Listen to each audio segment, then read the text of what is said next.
Yo, j'espère que vous allez bien, c'est votre boy Galsen. Alors aujourd'hui, une petite vidéo très rapide. On va parler de la nouvelle démarche Campus France 2023-2022. Je vais essayer de vous détailler un peu les étapes, enfin pas les détailler, mais de vous expliquer un peu les étapes, qu'est-ce qu'il faut faire, comment est-ce qu'il faut le faire. Et je vais essayer de vous donner également des conseils au niveau de chaque étape, ce qu'il faut éviter, ce qu'il faut surtout faire pour augmenter vos chances d'être accepté. Donc si c'est bon pour vous, c'est parti. Générique.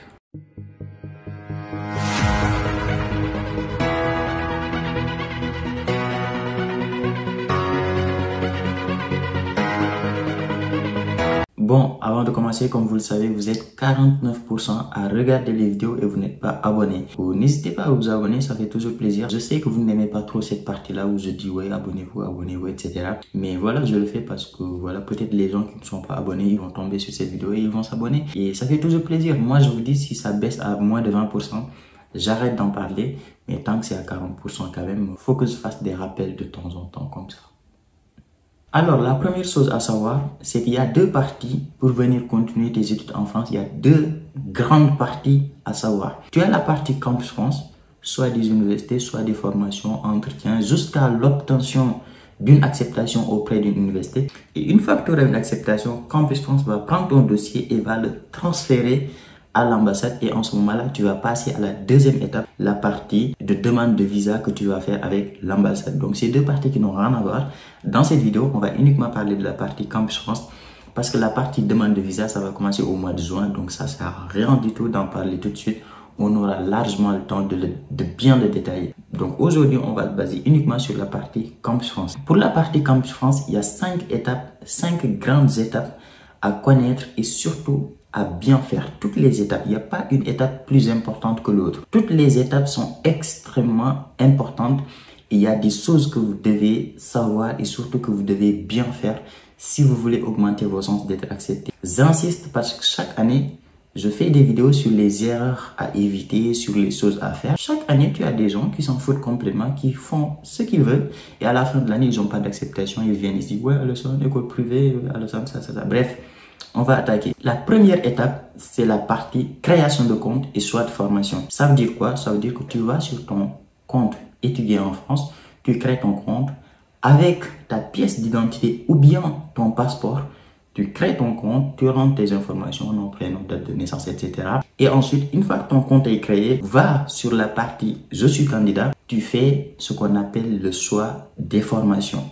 Le choix des formations, encore une fois, j'aime pas trop faire des vidéos capture d'écran pour montrer, ouais, ici il faut mettre prénom, ouais, ici il faut mettre non, j'aime pas ça. Mais ce que vous devez savoir, c'est juste qu'il faut rechercher votre formation. Vous tapez licence en géographie, ensuite vous choisissez. Donc s'il y a besoin de faire une vidéo là-dessus, je vais en faire, même si j'en ai fait l'année dernière. Soit des formations, j'en ai déjà parlé, je vous conseille de postuler pour exactement la même année que vous êtes en train de faire en ce moment. Il y a des gens qui m'ont posé la question, moi je suis en cours d'année, mon année va se terminer au mois de janvier et ensuite je vais attaquer une nouvelle année. Pour vous, je vous conseille de postuler pour l'année que vous êtes en train de faire en ce moment-là. Si vous êtes actuellement en L2 et qu'en janvier vous allez être en L3, postulez quand même en L2. Donc si vous voulez augmenter vos chances d'être accepté, postulez en L2. Même si le choix pour la L3, ça se comprend. Bien sûr, dans l'exemple que je vous ai donné, le choix en L2, ça se comprend. Le choix en L3, ça se comprend, mais c'est juste au cas où vous n'avez pas vos bulletins ou bien votre inscription pour l'année suivante.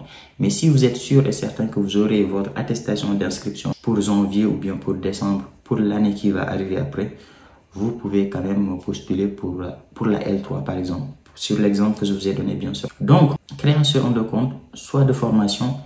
Et la deuxième partie de cette démarche Campus France, c'est la soumission de votre dossier auprès de Campus France et le paiement des frais d'inscription, des frais de dossier. Les frais de dossier, ça n'a pas changé, c'est 75 000 francs CFA. Donc, comment ça se passe? Vous choisissez vos formations, bien sûr, vous créez votre compte, vous choisissez votre formation, vous mettez votre lettre de motivation, tout ça dedans, vous mettez votre CV, etc. Et une fois que vous avez choisi toutes vos formations, je précise, vous avez 7 choix à faire. Si vous êtes en L2, L3, M1, M2 et que vous postulez en L2, L3, etc., vous avez 7 choix à faire. 7 choix, ça veut dire 7 formations. Je vous conseille dossier de postuler exactement pour la même formation sur les 7 choix d'université. Maintenant, pour ceux qui sont en L1 ou bien pour ceux qui sont en terminale et qui postulent en L1, pour vous, vous avez également 7 choix de formation, sauf que c'est les 3 choix que vous pouvez choisir en licence et les 4 autres choix, vous choisissez des BUT, Bachelor Universitaire Technologique.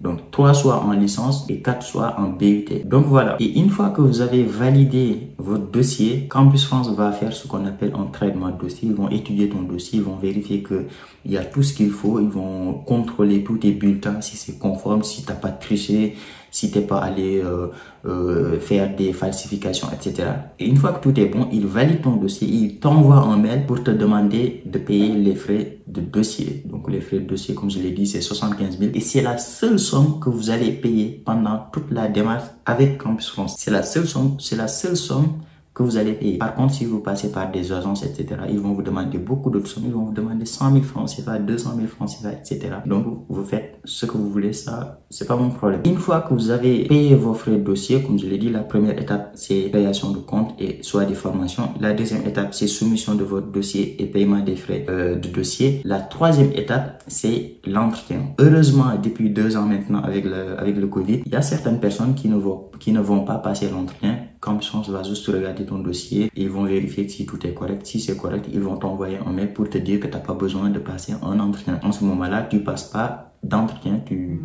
n'as rien à faire, tu attends juste la réponse des établissements. Alors que si on te demande de venir passer ton entretien, en ce moment-là, tu as un gros travail à faire que je te conseille de faire. C'est de regarder mes 2 vidéos que j'ai fait sur l'entretien pédagogique. Tu les regardes, tu prépares les questions. Ensuite, quand tu iras à ton entretien, tu n'auras aucun problème. Donc voilà, l'entretien, c'est quelque chose qui se prépare. Donc, troisième étape, l'entretien. La quatrième étape, c'est la réponse des établissements. La réponse des établissements, t'as absolument rien à faire. Une fois que tu as passé ton entretien, ton dossier est directement envoyé à tous les établissements que tu as choisis. Et donc, tu es là juste à attendre les réponses des établissements. Et une fois que tu auras la réponse des établissements, si tu as une seule acceptation, 2 acceptations, 3 acceptations, etc. La 5e étape qui va suivre, c'est l'étape du choix définitif. Ça veut dire quoi? Ça veut dire que par exemple, si tu as 2 acceptations, si tu as 3 acceptations, parmi les 3, tu dois choisir un seul que tu vas considérer comme ton choix définitif. Et si tu fais ce choix définitif-là, toutes les autres universités où tu as été accepté, les acceptations vont être annulées. Donc, c'est le seul choix définitif que tu vas faire qui va être conservé par Campus France. Et une fois que tu as fait ton choix définitif, le reste, c'est la partie de demande de visa. Donc, en gros, voici les 5 étapes. Maintenant, je vais vous donner quelques conseils pour chaque étape. Comme ça, vous allez éviter certaines erreurs. La première étape, comme je l'ai dit, soit des formations et création de compte. Au niveau des choix de formation, je l'ai dit, vous choisissez exactement les mêmes formations partout et vous choisissez pour la même année. Évitez de choisir une année supérieure si vous n'êtes pas sûr d'obtenir vos résultats pour l'année que vous êtes en train de faire. Le problème, c'est que si vous obtenez une acceptation et que vous n'avez pas validé votre année en cours et que vous avez obtenu une acceptation pour l'année supérieure, vous allez quand même perdre votre acceptation parce que votre acceptation sera sous réserve. Un peu comme ceux qui font le bac. Ceux qui font le bac, par exemple, c'est leur acceptation est sous réserve de l'obtention du baccalauréat. Donc, s'ils obtiennent une acceptation, même 5 acceptations, s'ils n'ont pas le bac, ils n'iront pas en France. Donc, voilà. Deuxième conseil, au niveau de la validation et de la soumission de votre dossier, c'est une étape importante. Il y a énormément de gens, ils ont fini leur dossier depuis Mathusalem, ils ont fait tout ce qu'il fallait, ils ont choisi toutes leurs formations, mais ils sont là. Je sais pas ce qu'ils attendent, mais ils sont là, ils n'ont pas validé leur dossier, ils sont là, ils vérifient des petits trucs, ils corrigent des petits trucs, ils changent, etc.